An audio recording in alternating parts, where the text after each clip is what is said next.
I've actually done a few flights with the AR drone, but this is the first one that I'm going to be doing on camera. So just want to show you guys the drone itself. I did an unboxing, but I'll just give you a general overview. So included, you've got the inside hull, so the indoor hull. I'm not going to be using that since I am flying outside today. So I have the orange and yellow outdoor hull. The outdoor hull doesn't provide protection for the propellers, but it does offer slightly better performance because it's lighter weight, as well as better battery life, once again, because it's lighter weight, so the motors don't have to work as hard. So I've got the included 1000 milliamp hour LiPo battery. It's fresh off the charger, so I should get about 12 minutes of flight time out of it, depending on how hard it has to work. So just go ahead and put that in like that. Now, immediately plugging in the battery, the LED lights turn on. I'm just going to put the unit over there for a second.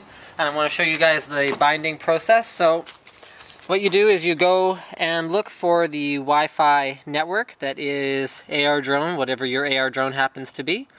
So once you've connected, so the AR drone is its own hotspot.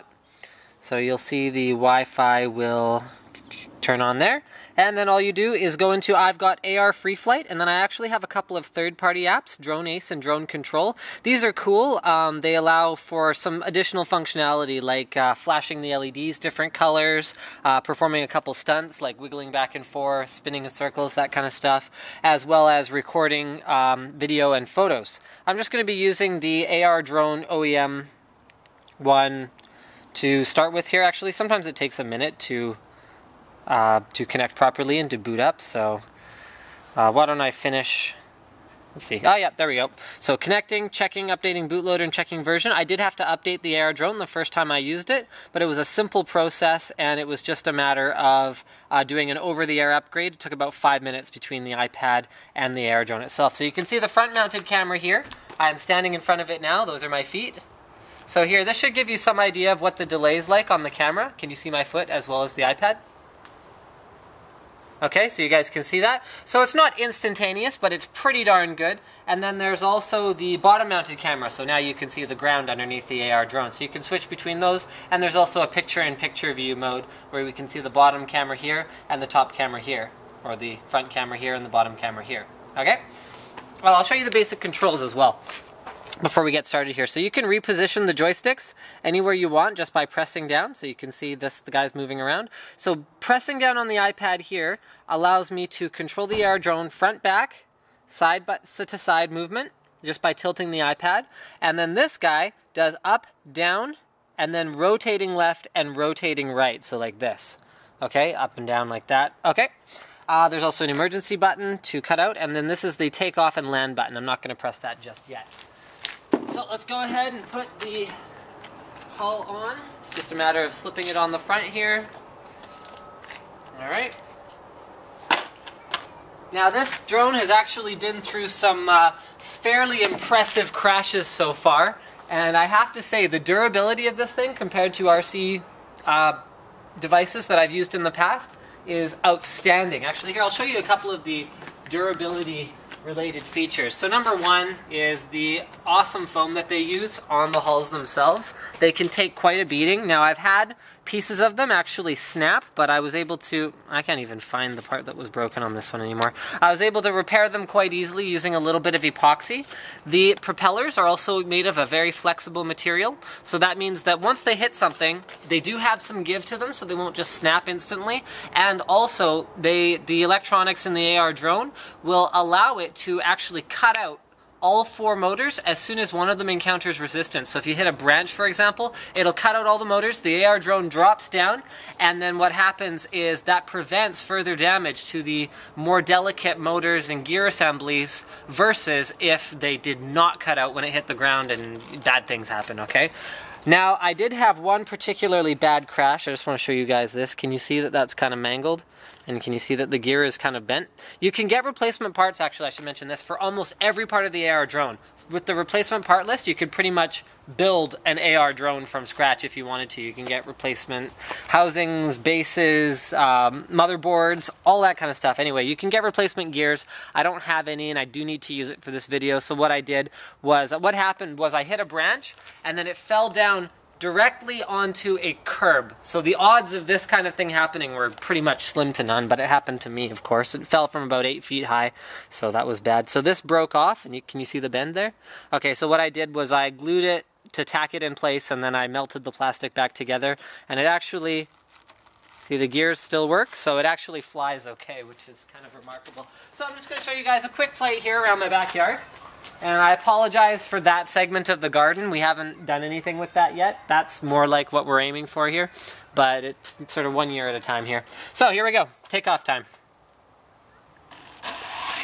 So the AR drone automatically takes off and hovers a couple feet above the ground. So here, let's show you guys the basic controls. So here's your up. As soon as you let go of the controls, the AR drone will actually hover itself, which is remarkable compared to most other RC devices out there. It actually uses the bottom-mounted camera to keep itself from drifting around, which is very cool. So here you go, I can control the yaw. Don't worry, I'm not going to point it at you. Okay, so I'm going to rotate it until I can see myself here. Hold on, a little bit more, a little bit more. Let's go nice and gently. Gently. Okay, I'll just move. There you go. So now you guys can see, well, you don't have to keep moving, I'm moving myself. So you can see me in the iPad, right? There you go. You can also see the AR drone holding itself still in the air over there. So let's go ahead and let's move it around a little bit. So as I mentioned before, as soon as you put your thumb here, you can start to control the AR drone by tilting it back and forth. So that's your general movement control. Now it can move quite fast. So let's go ahead, we'll just go forward and we'll just kind of do a little circuit here.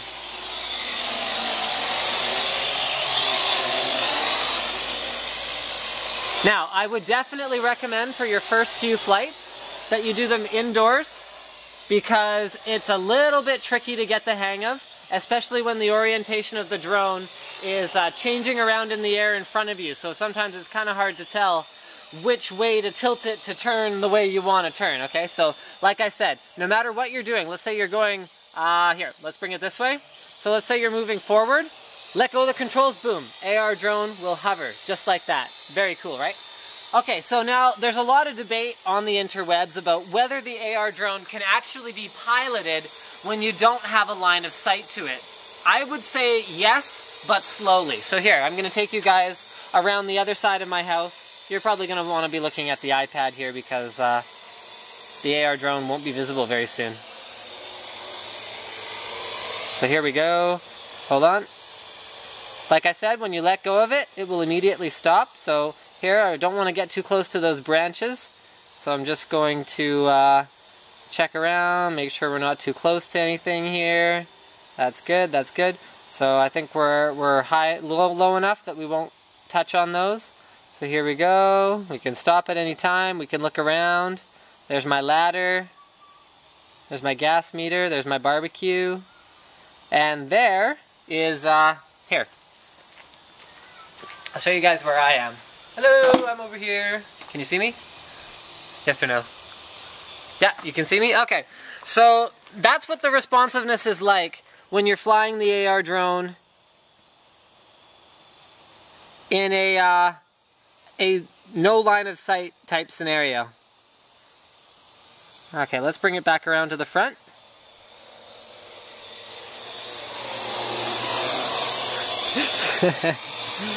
And take it back over there. And now you can see I have brought the drone back from where it was. Now, there's a couple things to bear in mind when you're flying the drone. One is the amount of advanced electronics that's in there. There's a couple cool things. So the camera keeps it from drifting. It also has an ultrasound transmitter and receiver on the bottom of it. That's how it knows what height to stay at. So if I go and I put it at this height, up to, I believe it is 3 meters. The AR drone can control its height within a very accurate range. Check this out. So you can see, it hardly drifts at all. Now, what that means though, is that if I were to take the AR drone and I were to put it up at a height of about 5 meters and fly over those hedges on the left, as soon as it is above the hedges, it would take off 5 meters above that. So be careful with your drone. If you go and you try and fly over a shed or over your house, you're going to fly it up 20 feet, it's going to jump up another 20 feet, get caught in a cross breeze and get blown away, and then you're going to be buying some replacement parts.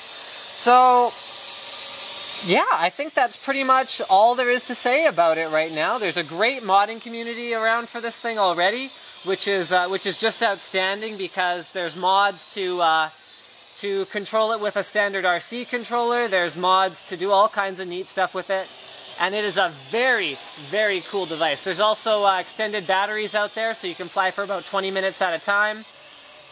And I think that's pretty much it. So why don't we bring it in for a landing here? Just press the landing button, and down it goes. Thanks for checking out my demo video of the Parrot AR drone. Just so you guys know, the way that I'm flying it now, I've only flown it about 10 to 12 times, so that should give you some idea what the learning curve's like. This thing is outstanding compared to other RC aircraft that I have used in the past.